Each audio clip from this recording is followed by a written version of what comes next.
I wish I could say it's official that Joe Biden won the election. However, with all the recounts and accusations of voter fraud, I'll restrain myself just a little longer in respect for the other side before acknowledging what we already know, that Joe Biden won the election. And I mean, what a close one.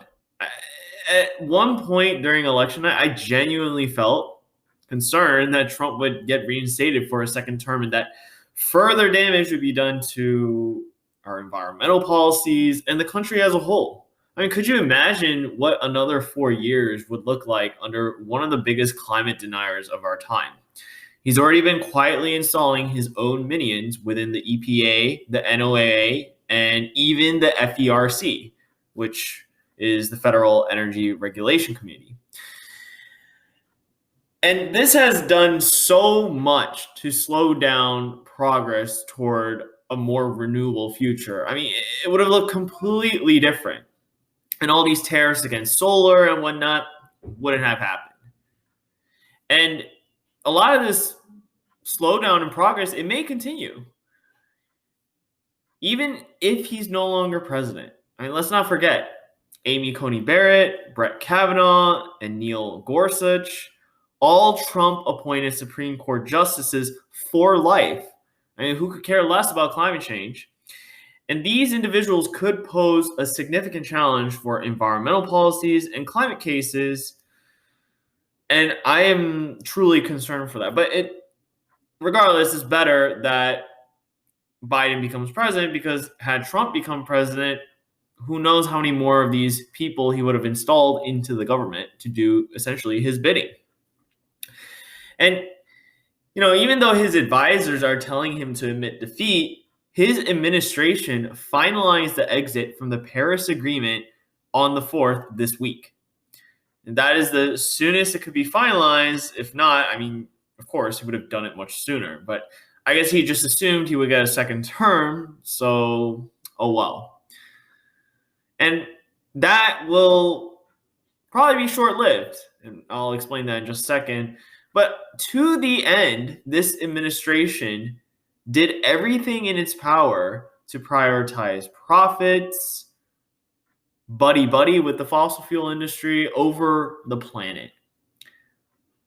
Luckily, there's an end to this sad story. Joe Biden is, of course, not the candidate I would have preferred.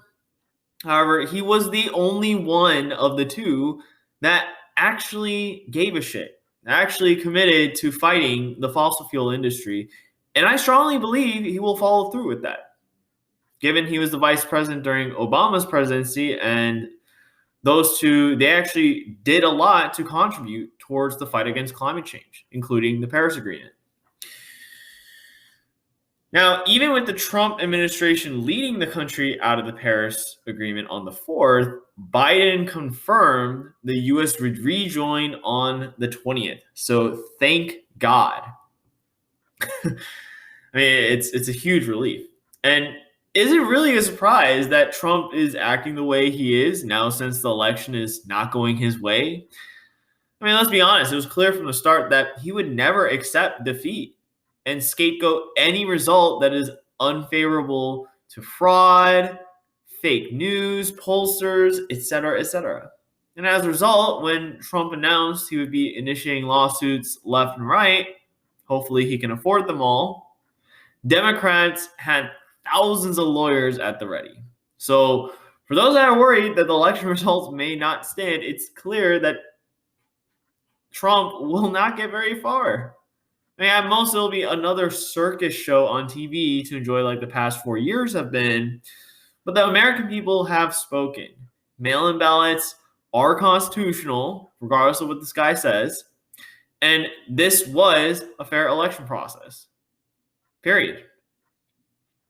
Now, what still shocks me, though, is that some of the states that sided with Trump this election are some of the most vulnerable to climate change, especially Florida.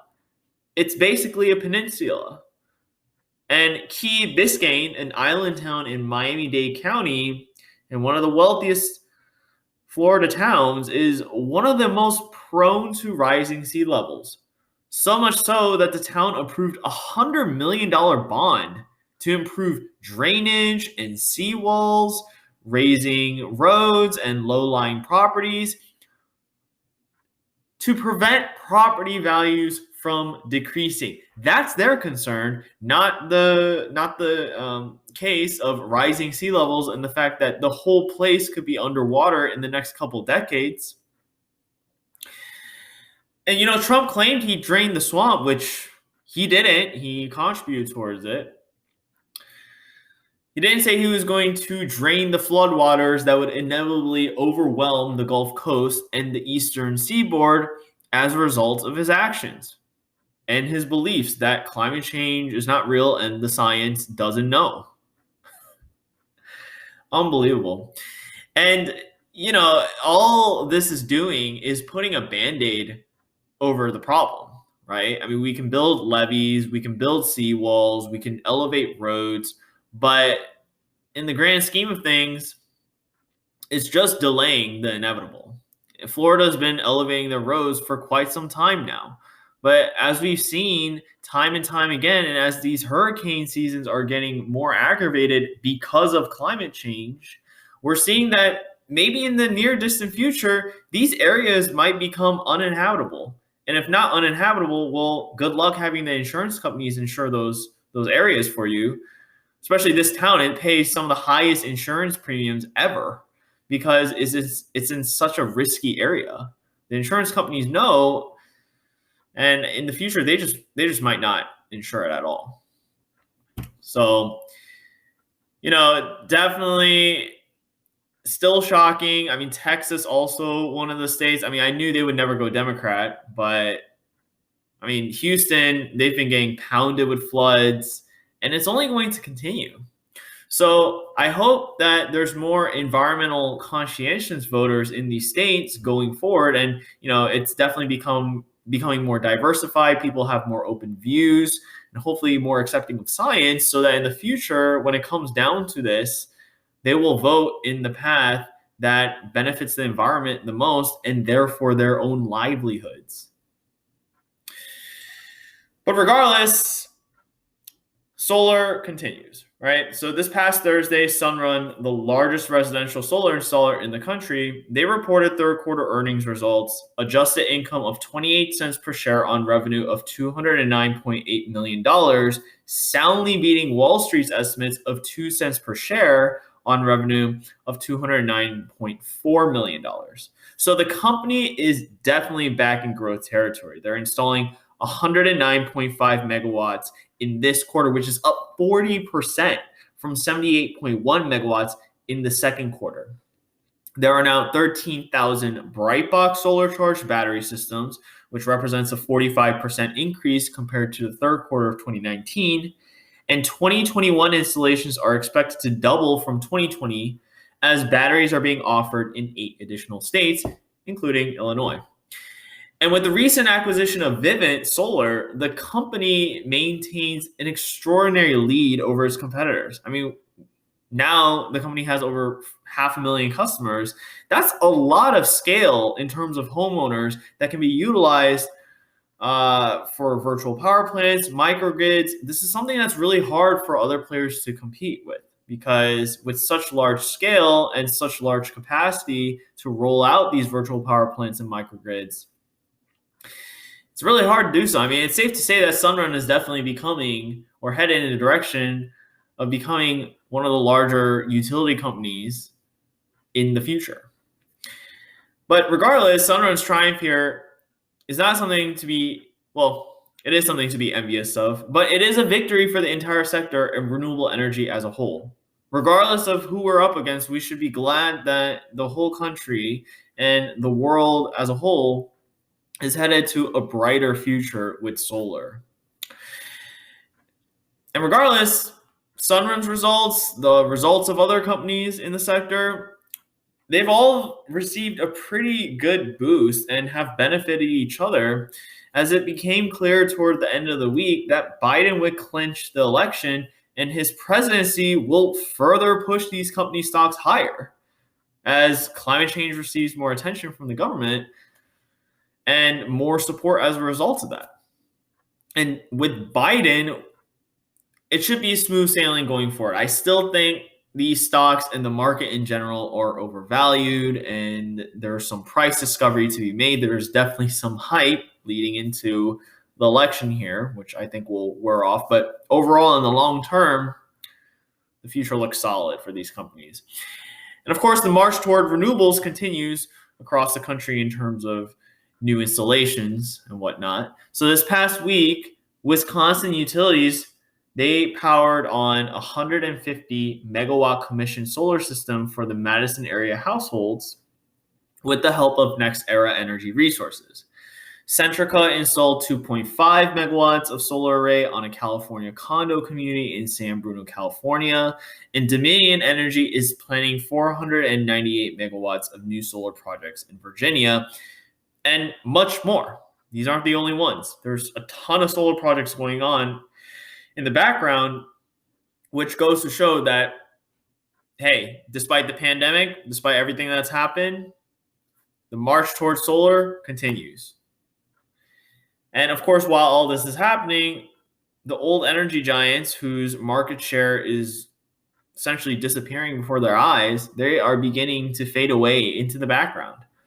Exelon, one of the largest public utilities in the nation, headquartered in Illinois, they're exploring a plan to separate their multi-state utilities businesses from its generation business, which they're preparing to close 2 of their 21 nuclear power plants next year in September and November because they're just losing money. Essentially, how Exelon has been keeping their financially struggling nuclear power plants in New York and New Jersey afloat has been via these zero emission credits. And they've received similar credits in Illinois via the 2016 Future Energy Jobs Act. So that supplied about $235 million per year in zero emissions credits to its Clinton and Quad Cities nuclear power plants. But Exelon has now secured subsidies for 4 other Illinois nuclear power plants, including the Byron and Dresden facilities. And in August, it announced, right, that they'd be closing 2 of these power plants down next year. However, if they can't obtain additional support, they may seek early retirement for its Braidwood and LaSalle power plants as well. And this is a tragic blow to these to the companies, but also to customers, because these power plants provide 70% of Illinois' carbon-free power.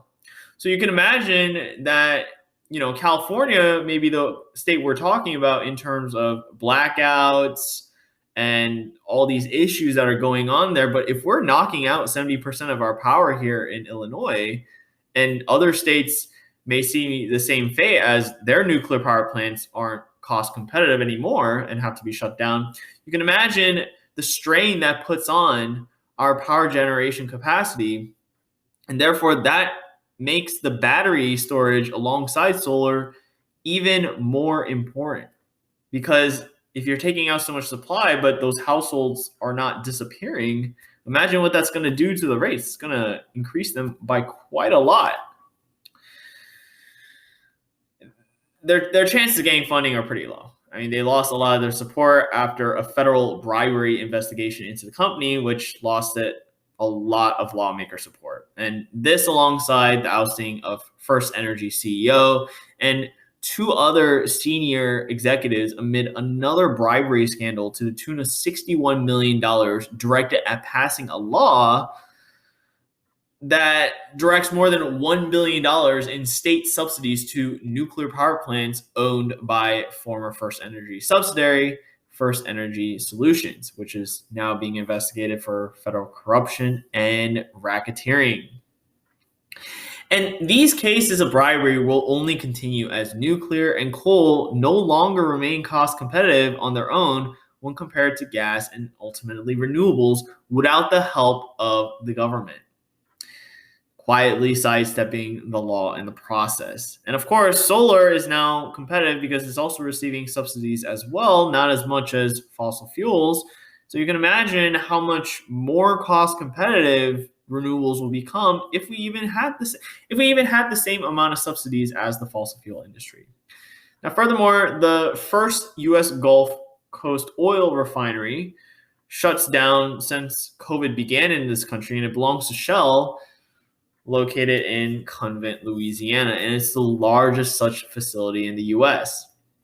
And yet another oil and gas giant, this time Norwegian company Equinor, becomes the latest European fossil fuel giant to announce that it will work toward reaching net zero by 2050. Of course, whether a company is being truthful or it's just for better public relations in the eyes of the people and the media, it is clear one by one the world is turning over a new leaf. And I'm confident with Biden in charge that this country and the world can continue to heal.